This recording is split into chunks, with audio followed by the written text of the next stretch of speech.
Hello investors, and welcome to yet another 180 Markets weekly wrap.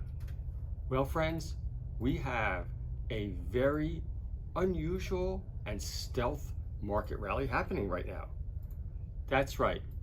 If you go look at the NASDAQ 100, the top stocks on the NASDAQ, they are at a 52-week high as of today, and we are filming on Friday, where they took out the August of 2022 highs just this morning.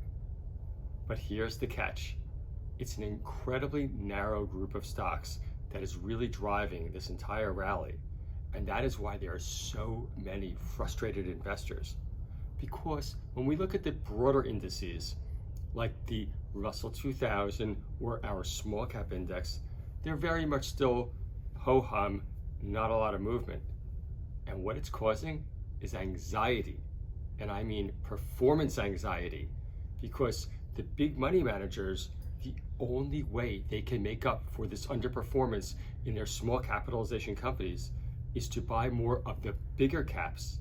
But not just the bigger caps, there's only a few of them. Companies like the NVIDIAs of the world that are really leading this rally, and it's only maybe a half dozen companies. So what's it going to cause? It just causes more confusion and really more of the same. And now, to talk about the capital markets for the week and where we're seeing allocations, I'll turn it over to Sean. Thank you, Greg, and thanks everyone for watching, especially to those of you that have made it this far after listening to Greg. A bit of a quieter week on the market. Not as many capital raises, 19 stocks halted for capital raises, being placements or rights issues, a few movers and quite a few falling stocks. Let's start with the biggest placement of the week. Let's zoom in here, Mr. Camera Boy. APX, Appen Limited. So they raised $60 million at $1.85 through Barrenjoey. Now, that was comprised of 21 million placement and 39 million through what I think was a 1-for-5 rights issue. So stock is trading great. $2.46 now, still about 50 cents above the capital raising price. And a lot of interest here, so hopefully the price holds up.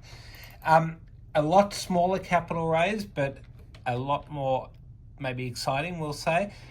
Intra Energy, so they raised money at 0.5, look at that chart, and they raised it with an acquisition. Now we can all guess what the acquisition was. Lithium. Lithium is still really hot, and Wentworth Securities helped raise the money. Each 0.5 cent placement share came with a 1-for-2 free option. So we'll see how that goes. That lithium project is in Quebec, a very prospective place for lithium. CPH, well done to Everblue, another raise for CPH there, this time at 1.22. Each share came with a 1-for-1 8-cent option. Obviously, investors will be really happy if those shares go back to 8 cents. They've had a very tough last 2 years. I do remember when they ran from lows of where we are now. We can look back over here when the Camera Boy was probably still in nappies in early 2020. Sorry, Mr. Camera Boy. They had a massive run from like 1 cent to 20 all the way back down. So very interesting to see there what happens. IPD. IPD is a 13-cent placement, and I believe no options. That was done by Wilsons and Canaccord. So there will be a $5 million SPP coming, and it's good to see IPD fully funded because they have been a decent performer over the start, like just for the initial 4 or 5 months of this year. And let's see what happens now. Next we have ATR, Astron. So they raise money at a premium, and Tan Reguing, quite a few people may know him. You can look him up. He's a very well-known investor. He is the chairman of Henan Yintai, and they're obviously an overseas company. So they raise money at 54 cents. And that was a 15% premium to the closing price before the placement. So $7 million is a lot of money that's going in there, and it's always a very good sign to see a placement being done at a premium. SKY, they raised money this week through Blue Ocean. $3.5 million they raised at 4.5 cents. And the use of funds will be to accelerate their tin project. There's not many good tin companies on ASX, and it'll be good to watch Sky Metals going forward. We'll see how they go. Quite a few movers this week, as we said. Now, WSR, they initially raised money at 3 cents through a placement and a rights issue. And this week they announced that they injected some pegmatites at Olga Rocks. They did place a shortfall as well. So well done, Mr. King. And it was great for Ignite Equity to help out there. For most of you know Ignite Equity, that's our capital raising arm.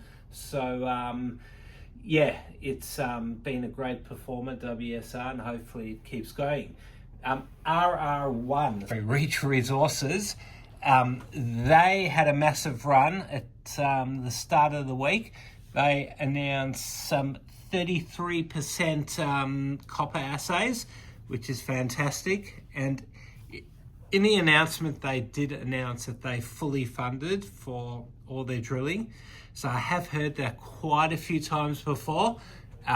We'll see what their intentions are towards raising capital, but I don't love it when a company says that. So hopefully they stick to what they're alluding to, which is not to be raising capital. And let's see how they go. P&M, Pepinini, so they just keep running. They are up again today. So let's look at the 1 year chart of Pepinini. They have performed extremely well. Let's look actually at the 30 days. So just here, they were 35 cents 10 days ago, and they're up to 60 cents now. So that's been a fantastic performer.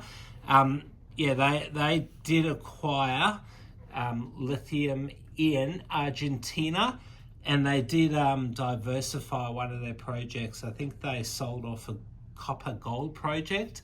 So clearly the market is still loving their lithium and doesn't really care that they're getting rid of their copper and gold project. Now, WC8 was a really interesting one. They had a massive run. Let's look over here. So they were halted for quite a few days. They did return to trade this week. So they're acquiring, guess what? A lithium project, this time in the Pilbara, which is highly prospective as well for lithium. There will be a capital raise there, $7 million at 3.5 cents. And even better, the directors are taking $750,000. Now, that capital raise was not seen by many people, even us. So it's pretty interesting to see how that one performs. It has really done well. So, we'll keep watching that. ASB, this one was a big mover as well. Let's look at that chart. And gee, that's a massive run over there. So they were awarded a $3 billion contract with the US Navy. And the market has clearly loved that. It's up 25% today. Let's just look at that market depth. And that's been as high as $2.07 already. And doing really well. All right, Downs. Let's start off with PBH, PointsBet. Now, it's up today, but let's look at the chart over 5 years for PointsBet. So I do remember when PointsBet was around here, there was a placement or rights issue at $11, and since then, it has been a terrible performer. This week, they sold their US business for 220 million Aussie dollars. And they will be making a return of capital to shareholders. So let's look at the price, $1.59. The return of capital will be between $1.07 and $1.10. After that, I'm not really sure what's left of the business. Obviously, just the Australian business, but the market's not giving a lot of value to that. Another big fall this week, Ascari Metals. Never really liked that one. Down to 32 cents. They've been up and down quite a few times since their IPO. There was a placement through Canaccord recently to an overseas investor, but it hasn't done well this week. DSK, so they have fallen today 16%.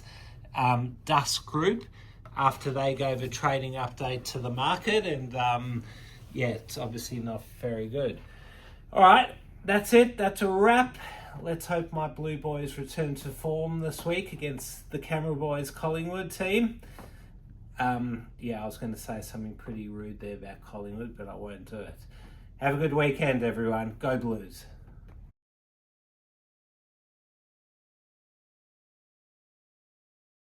Thanks for watching another 180 Markets Weekly Wrap. If you want access to thousands of capital raises, sign up at 180markets.com.au and you'll get access to our very next capital raise. Thanks for watching.